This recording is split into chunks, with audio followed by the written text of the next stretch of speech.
Gonna give my quick thoughts on AEWs Blood and Guts. It was a fine match. Knowing how War Games works, because I watched NXT, I watched WCW, I know these things work there, so I skipped right essentially to when the match officially started, when the last man entered, aka Jericho.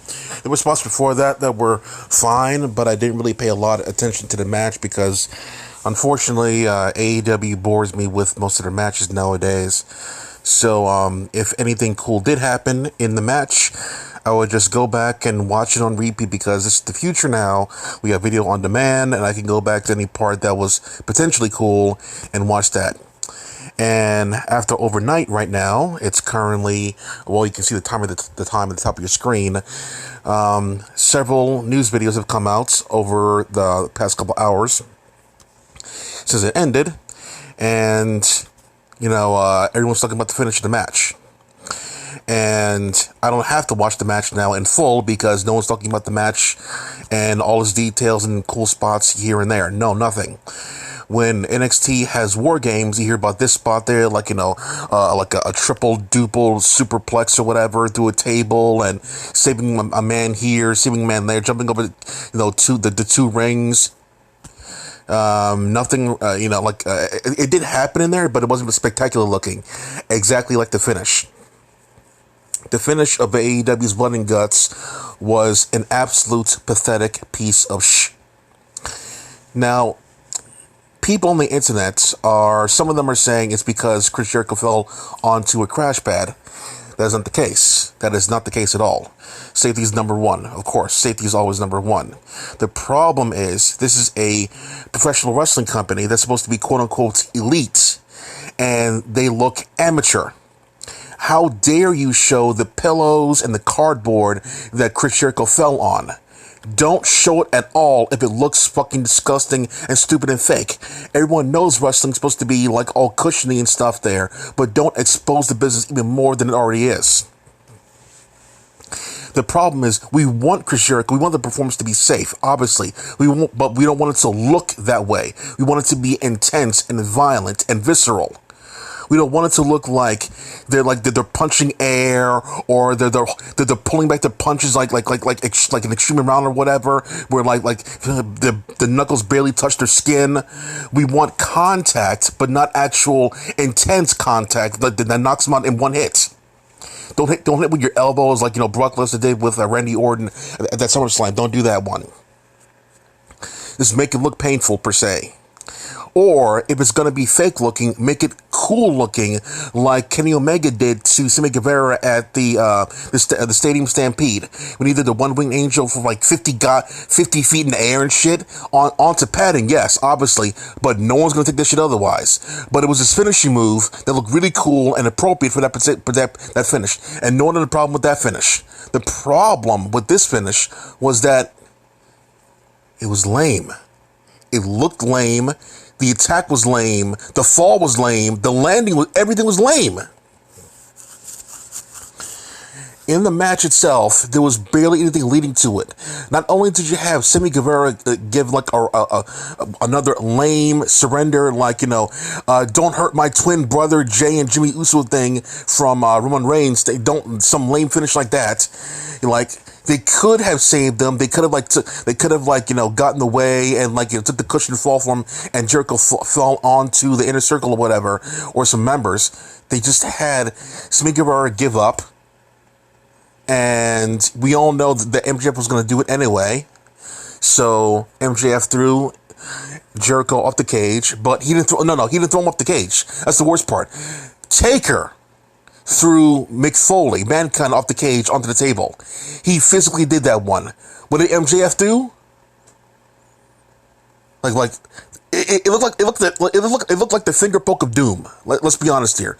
It looked as lame as that. He nudged him, and Jericho flew back as if MJF wanted to protect his best friend by not hitting him or kicking him, forearm, nothing. A light little tap, and Jericho lightly fell onto some pillows. You gotta be fucking kidding me. If if MJF like did a low blow and then like did an uppercut or some cool little finish or whatever, that'd be cool. That's fine. But it was a lame ass like love tap into like the fall. I'm like, you got to be kidding me.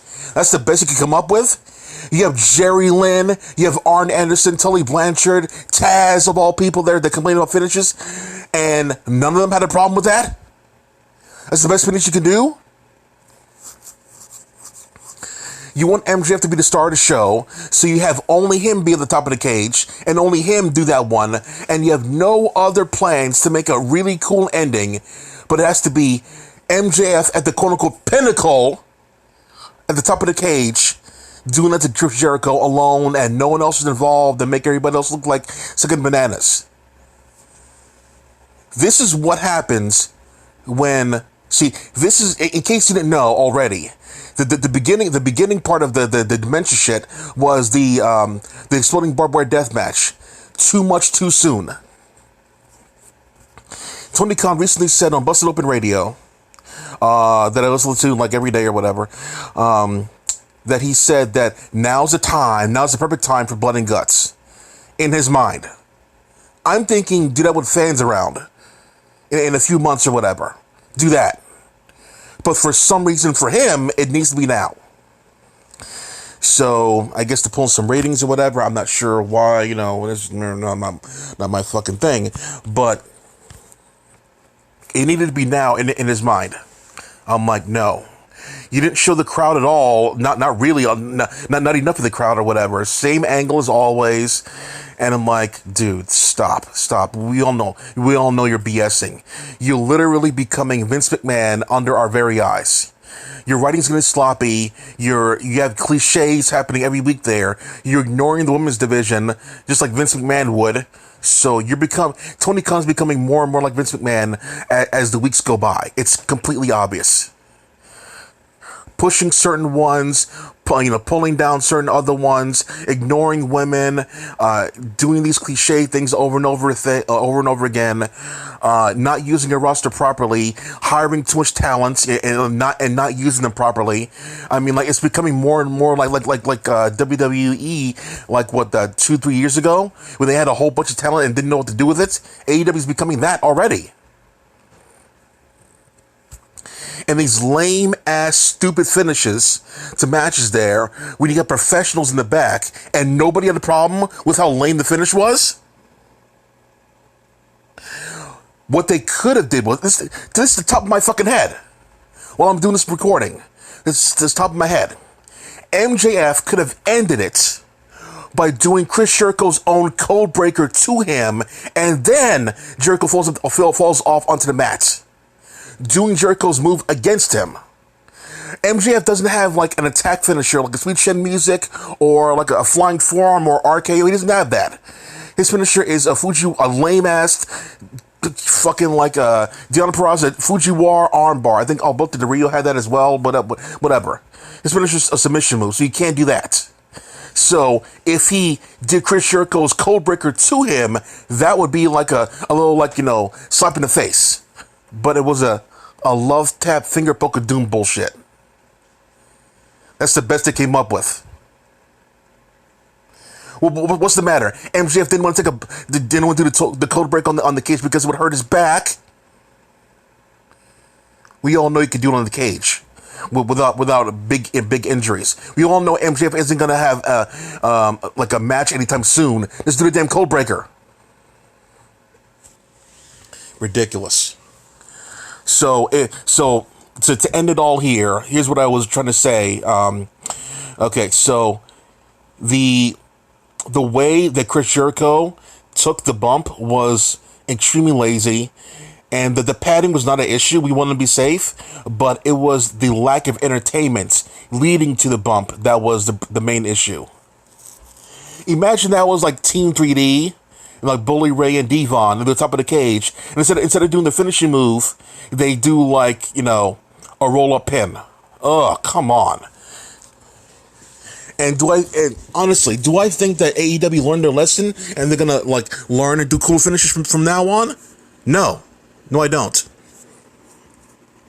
From now on, this is the second time in a row. This means it's a pattern now. From now on, I'm gonna look at every big AEW main event type match, and I'm gonna look at it with like dull face in my eyes, like WWE. Oh, by the way, the final thing I'm gonna say here. Oh my god, another thing that pissed me off that I'm not gonna advertise by putting the title on the YouTube was when Kenny Omega was doing his segment against Orange Cassidy. Get the fuck out of the way, Tony Schiavone. You're not involved in the segment anymore. Get out of the shot. I saw Tony Schiavone what was like mouthing, mimicking words when Kenny Omega was speaking, and he also did the same thing when Miro came out. That he was like me. He was still in the shot. Get out of the fucking way and let the wrestlers have the spotlight. Get off the fucking screen. What the hell was Schiavone doing there? The Kenny Omega segment was long, was pretty intense, but Schiavone was there the entire time. Get out of the way. This has nothing to do with you. Get off the fucking screen.